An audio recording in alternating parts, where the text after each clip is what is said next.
दिग्दर्शक नागराज मंजुळे यांनी तळागाळामधल्या अनेक चेहऱ्यांना आपल्या चित्रपटांच्या माध्यमातून संधी दिली। सैराटमधील परशा आणि आर्ची याला अख्ख्या जगानं डोक्यावर घेतलं। त्यांची सुद्धा लाईफ सेट झाली। नागराज मंजुळेंनी आपल्या झुंड या सिनेमामधूनही अनेक मुलांना संधी देण्याचा प्रयत्न केला आणि यामध्ये नागपूरच्या गुन्हेगारी विश्वातून आलेल्या बाबू छत्री या मुलाचा देखील समावेश होता। त्याच्यावरती अनेक गुन्हे दाखल होते, पण सिनेमाच्या नंतर आपण चांगलं वागू असं सुद्धा त्यांनी म्हटलं होतं। मात्र याच बाबू छत्रीचा आता त्याच्याच मित्रानं खून केलाय। कोण होता हा बाबू छत्री, त्याचा खून नेमका का झालाय बघूयात। तुला काय करायचं होतं आयुष्यात? मेरे को तो डॉन बनने का था। डॉन सोडून दिलं ते? डॉन फिल्म मध्ये म्हटलं तसंच होतं। हां, आता काय करायचं? अभी अच्छे काम में लगना है। बॉलीवुड मध्ये काम करायचं, ऍक्टिंगच करायची आता। एक्टिंग भी करने का है, जो काम मिलेगा लाइट में इधर उधर कॉस्ट्यूम में। अब ऐसा नहीं कि एक्टिंग में ही मिलते रहेगा, चिपक के रहना है, यही लाइन में रहने का है बस। दिग्दर्शक नागराज मंजुळे यांनी गुन्हेगारीच्या चिखलातून बाहेर काढत एका तरुणाला थेट चित्रपटात संधी दिली। तोच हा झुंड सिनेमात झळकलेला प्रियांशु क्षत्रिय उर्फ बाबू छत्री। पण गुन्हेगारीनंच त्याचा घात केला आणि एका वादातून त्यानं जीवही गमावला।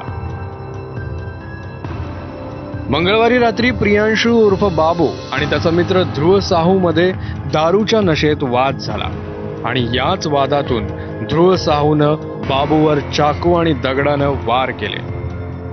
मंगळवारच्या रात्री 10 वाजताच्या सुमारास बाबू छत्री हा ध्रुव साहू सोबत आपल्या घरातनं बाहेर पडला। नागपूरच्या नारा भागामध्ये एका घरामध्ये दोघांनी पार्टी केली। त्याच दरम्यान जुन्या प्रकरणावरनं दोघांमध्ये वाद झाला। त्यातच ध्रुव साहूने बाबू छत्रीवर चाकू आणि दगडाने वार करत गंभीर जखमी केले। वार करून ध्रुव साहूनं पळ काढला। स्थानिकांनी पोलिसांना याची माहिती दिली। पोलिसांनी बाबूला रुग्णालयात दाखल केलं, पण डॉक्टरांनी त्याला मृत घोषित केलं। बाबू छत्री ही गुन्हेगारी पार्श्वभूमीचा होता। प्रियांशु उर्फ बाबू छत्रीवर 15 गुन्हे दाखल आहेत। चोरी, घरफोडी, मारहाण अशा गुन्ह्यांचा यात समावेश आहे। जुलै 2021 ला मोबाईल चोरीच्या आरोपांखाली त्याला अटक झाली होती। गुन्हेगारीशी संबंध असलेल्या बाबू छत्रीला डॉन बनायचं होतं, मात्र त्याला दिग्दर्शक नागराज मंजुळेंनी एक वेगळी संधी दिली। आपल्या सिनेमात बाबूला काम दिलं। बाबू सारख्याच मुलांना घेऊन त्यांनी झुंड हा सिनेमा बनवला। त्यात प्रमुख भूमिका होती ती अमिताभ बच्चन यांची। सिनेमा मोठ्या पडद्यावर झळकला आणि नागराज यांच्या सिनेमातली ही मुलं लाईमलाईट मध्ये आली। एबीपी माझाच्या माझा कट्टा कार्यक्रमात याच बाबूनं आता चांगलं काम करायचंय असं म्हटलं होतं। तुला काय करायचं होतं आयुष्यात? मेरे को तो डॉन बनने का था। सोडून दिलं ते? डॉन फिल्म मध्ये म्हटलं तसंच होतं। हां, आता काय करायचं? अभी अच्छे काम में लगना है।